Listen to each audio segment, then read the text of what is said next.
शनिवारी दुपारी राज्य महिला आयोगाला प्राजक्ता माळी यांचा तक्रार अर्ज आला।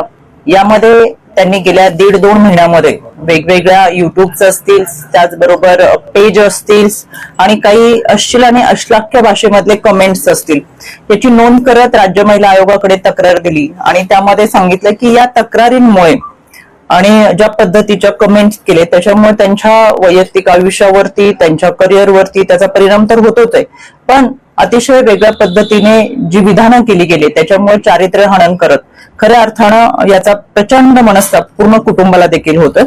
आणि याच बरोबर गेल्या काही दिवसापूर्वी बीडमध्ये आमदार सुरेश धस यांनी सुद्धा जाहीररित्या वक्तव्य केलं होतं आणि त्यामुळे त्यांचं वक्तव्य आल्यानंतर हजारो पोस्ट आणि वेगवेगळ्या युट्यूब चॅनल्सने केलेल्या बातम्या ह्या अतिशय वेदनादायक आहेत आणि त्या चारित्र्य हनन करणाऱ्या, बदनाम करणाऱ्या आहेत आणि त्या अनुषंगाने राज्य महिला आयोगाने त्याची दखल घ्यावी आणि त्यावर कारवाई करावी अशा स्वरूपाचा तक्रार अर्ज हा राज्य महिला आयोगाला प्राप्त झाला होता।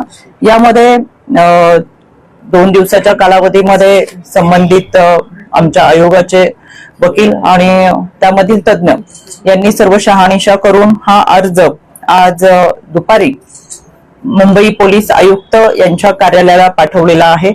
त्याचबरोबर त्याची एक प्रत बीड पोलीस अधीक्षक व सायबर क्राईम यांना देखील पाठवलेला आहे। सायबरच्या माध्यमातून त्यांच्यावरती केले गेलेल्या अश्लील आणि अश्लाघ्य विधानांची चाचपणी व्हावी आणि त्यावरती कारवाई व्हावी। राज्य महिला आयोग आणि मुंबई पोलीस आयुक्तांना पत्राद्वारे निर्देश दिलेले आहेत। संबंधित तक्रार अर्जाची आणि घटनेची चौकशी करावी आणि त्या अनुषंगाने कारवाई करून केलेल्या कार्यवाहीचा वस्तुस्थितीदर्शक अहवाल हा राज्य महिला आयोगाला सादर करावा। या अनुषंगाने खरं तर ही एक बाजू की प्राजक्ता माळी हे एक निमित्त आहे, पण गेले 3 वर्षाच्या कालावधीमध्ये राज्य महिला आयोगामध्ये काम करत असताना अनेक तक्रारी सोशल मीडियाच्या माध्यमातून झालेली बदनामी, त्या माध्यमातून पूर्ण कुटुंब जे उद्ध्वस्त होतात आणि या सोशल मीडियामुळे फोटोमॉर्फिंग असेल, फसवणूक असेल आणि वाढलेली गुन्हेगारी असेल अशा अनेक तक्रारी आमच्याकडे येतात आणि म्हणून या तक्रारीसाठी मला आवर्जून असं वाटलं की तुमच्या सगळ्यांशी बोलावं। महाराष्ट्रामध्ये वर्किंग वुमनची संख्या ही जवळजवळ 35% आहे। या वर्किंग वुमनना खरं तर कामाच्या ठिकाणी सुरक्षितता मिळावी म्हणून आयसी कमिटीच्या माध्यमातून आम्ही प्रभावी उपाययोजना राबवतोय, पण अजूनही फारसं यश त्यामध्ये मिळालेलं नाहीये, कारण की आयसी कमिटी जरी केली तरी तिकडे तक्रार नोंद करणं आणि कामाच्या ठिकाणीच आपण तक्रार नोंदवल्यानंतर संबंधित व्यक्तींकडून आपल्याला परत जास्त त्रास होईल किंवा काम बंद होईल आणि अशा अनेक प्रश्न संबंधित महिलांना असतात। त्याच्यामुळे तक्रार करण्यासाठी फारशा महिला पुढे येत नाही, तरी सुद्धा आम्ही आयोगाला तक्रार करावी असं आवर्जून सांगतो।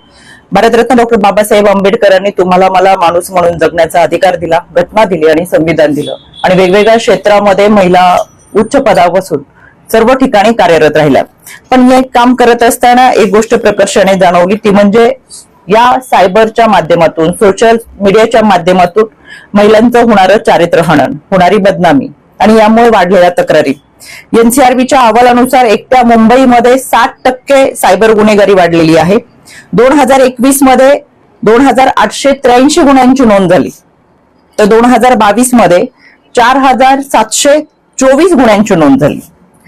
खरं तर सोशल मीडियाच्या माध्यमातून एखाद्या कुटुंबाचे, एखाद्या व्यक्तीचे, त्या महिलेचे फोटोमॉर्फ केले जातात आणि त्यामध्ये अश्लील व अश्लाघ्य पोस्ट करून टीआरपी वाढावा, व्ह्यूअर्स वाढावे म्हणून वेगवेगळ्या पद्धतीचे कॅप्शन देऊन कमेंट्स वाढाव्यात यासाठी वेगवेगळ्या युट्यूबच्या पोस्टच्या माध्यमातून प्रयत्न केला जातो, पण या सगळ्यांमध्ये संबंधित व्यक्तीचं कुटुंब असेल, संबंधित महिला असेल, यांच्या कुटुंबावरती तर परिणाम होतोच, चारित्र्य हनन करत त्यांची बदनामी होती, यामुळे आलेलं नैराश्य असेल आणि यामध्ये वाढलेल्या आत्महत्येच्या घटना सुद्धा मोठ्या प्रमाणात आहेत।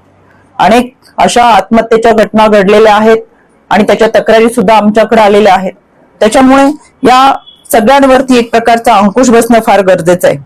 खरं तर अभिव्यक्ती स्वातंत्र्य म्हणजे काय? अभिव्यक्ती स्वातंत्र्य म्हणजे एक वैचारिक देवाणघेवाण असावी, एक विचार मांडला जावा आणि विचार मांडण्याचं स्वातंत्र्य तुम्हाला आहे, पण अभिव्यक्ती स्वातंत्र्य म्हणजे एखाद्या व्यक्तीचं चारित्र्य हनन करणं, बदनामी करणं, तिचं आयुष्य उद्ध्वस्त करणं, अश्लील आणि अश्लाघ्य पोस्ट आणि कमेंट करणं नव्हे।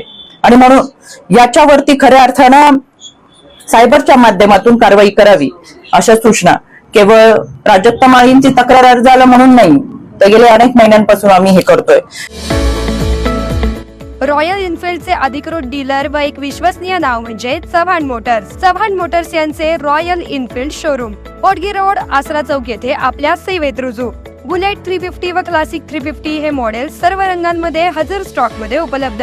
आकर्षक फायनान्स योजना. घरी किंवा ऑफिस मध्ये बसून आम्हाला कॉल करा व डोर स्टेप टेस्ट ड्राईव्ह सुविधेचा लाभ घ्या. अधिक माहितीसाठी आमच्या आसरा चौकातील शोरूमला भेट द्या. संपर्क 7720 06 90 74.